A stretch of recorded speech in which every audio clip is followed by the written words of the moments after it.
Hey there, Grumpy Old Fart here.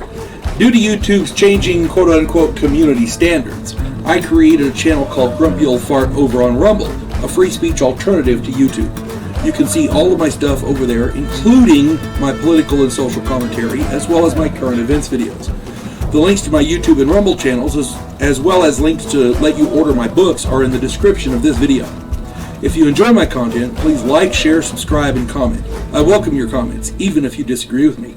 Now, on with the video. Hey there, Grumpy Old Fart here. I'm doing an unexplained phenomena video on thoughtography. Yeah, I'd never heard of this before. And then I saw an article on it the other day.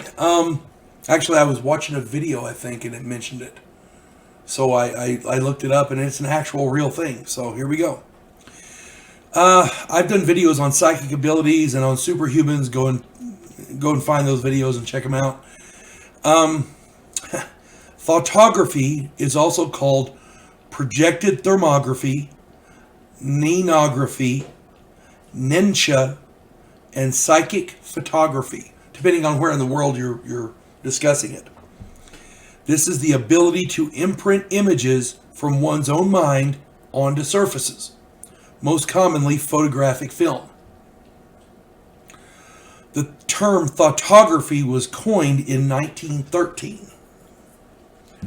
And that's what's generally associated with it. A lot of people use psychic photography as well, so keep that in mind.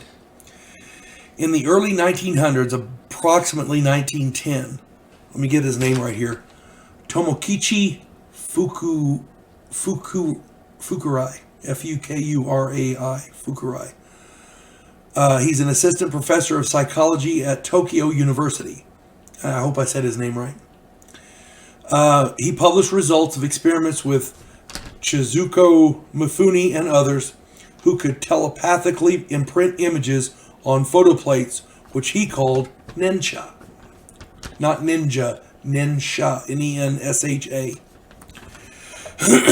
In the early 1960s, Chicago resident Ted Sirios, a hotel bellhop in his late 40s, used psychokinetic powers to produce images on Polaroid instant film.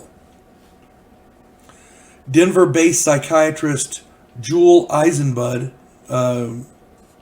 was alive from 1908 to 1999, died in 1999, wrote a book about Mr. Sirios titled The World of Ted Sirios, Thoughtographic Studies of an Extraordinary Mind. It was published in 1967, so you can get that book and read it if you want. Despite many in the scientific community attacking these people and the scientists who validated their claims, nobody has proven them frauds. There's lots of theories about this, and other people have claimed to be able to do this, but they have been proven fake. The two instances I'm giving you here, nobody's been able to disprove them. Thoughtography has no connection with spiritualism or any form of spirit photography. So they're not taking pictures of ghosts. These are people who can make images on photographic plates and on instant Polaroid film with their minds. Okay, it's a completely different thing. One of the first books to mention psychic photography was published in 1896, written by Arthur Brunel Chatwood.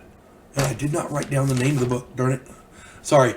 You can find it. It was published in 1896. The author is Arthur Brunel Chatwood. I forgot to write down the name of the book. I apologize. Anyway, now, for the skeptics, certainly it would be easy to fake a psychic photograph using such techniques as substitution, plate manipulation, double printing, double exposure, and chemical screens, things like that. But the two cases I mentioned above were thoroughly tested under laboratory conditions and with significant controls.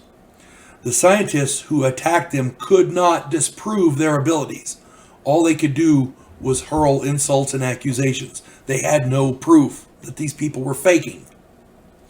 As a matter of fact, this is where I heard about it.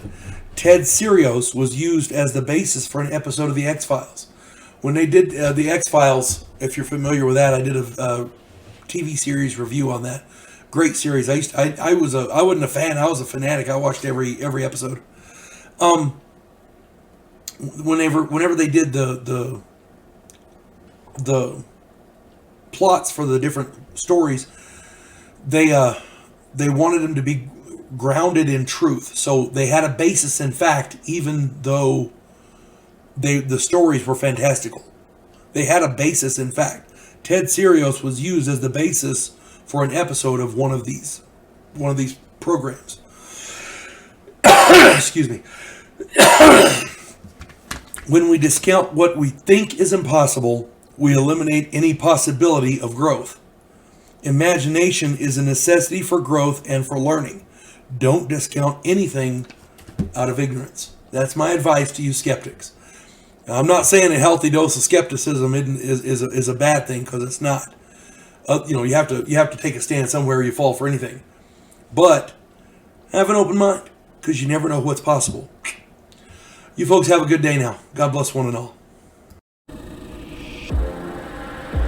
Devo Poland, a scientific representative of a pacifist race called the Gandhiri, is sent away as an exchange officer. His objective? To learn the one skill his species never developed: to fight. And he's sent to learn that skill from the one species who does it better than any other in the galaxy: humans. If you like science fiction with an upbeat military tone, check out my novel, Vanguard 1.